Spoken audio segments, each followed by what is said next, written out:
good afternoon. No, you can't see me because we're looking at the new book. So this is just a short preview just for Patreons. Thank you very much for your continued support. This is Striding Ashore, British military vehicle wading and waterproofing development in World War II. Don't worry about this line. This is a pre-proof copy, so that does not appear on the printed edition. It's a good sized book. Back cover. We are at, should be 450, so 449 pages worth. So let's take a very quick look at this book. Okay, so first things first. We have each. Oh, that's some nice swimming vehicles. I'm going to start with an introduction, an overview of the problems of wading, bringing vehicles ashore, why that's all important, all that business. My favourite sort of underwater tank affairs, more amphibious tank work.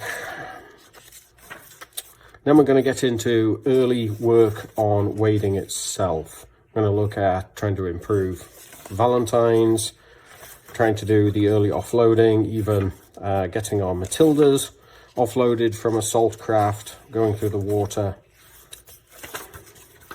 working our way up through Churchills. We have continuous tables throughout the book here. It's all chronological. That's the way I like to do things, on the way that materials were ordered, quantities of kit orders, all that business, and how the process has become more streamlined over time as we've gone on across a variety of vehicles. So like here, we're looking at wading requirements as of 8th of February 1943. Churchill, the plain tank, at 3 foot wading capacity, 260 were required on the 1st of March. And then by the 1st of June, that order's been increased to 660. Same with the Canal Defence Light, the 3-inch 20 hundredweight was required to 20 hundredweight gun carrier was required to a 3-inch depth, with 20 of them on that date, and by the 1st of June increased to 50. So that's the general way most of these tables work as we go along, covering all the different vehicles hopefully one can possibly imagine were in widespread use.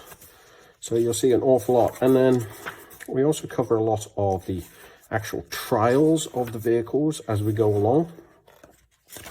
So looking at their status, priorities, their success, their failures, the sort of requirements to actually put together bulk kits. So here in 30th of December 43, Bostik AA quart tins, 90,398 quart-sized tins are required for 1944.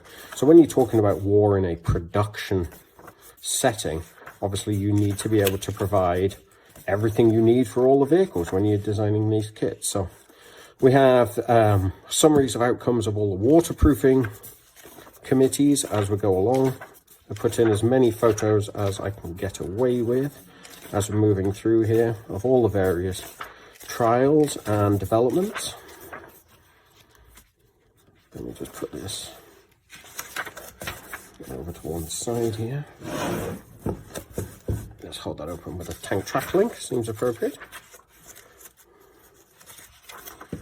So I hope people will find this sort of thing interesting, trying to look at the difference between the different types of ductwork this is the same type of ductwork on the same vehicle, and then different types of ductwork as well, because they did change partway through the war. Everything from ARVs to armored cars, how the kits were packed, how they were labeled, the way in which they're tested, and the heights, the depths of water that they can go through were met.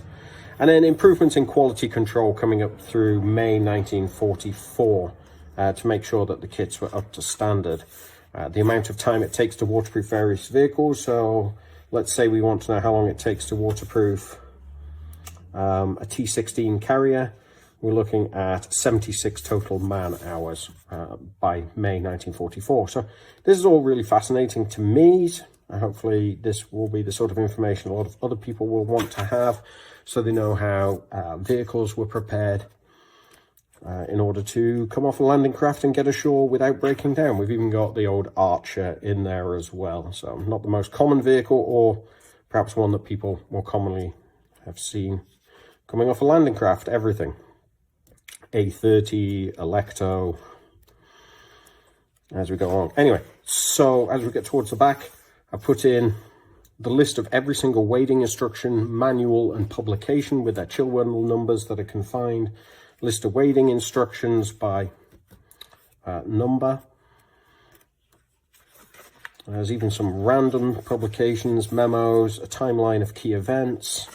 And then we have, hopefully, one thing that I wanted and needed anyway, which was a reference for wading test results.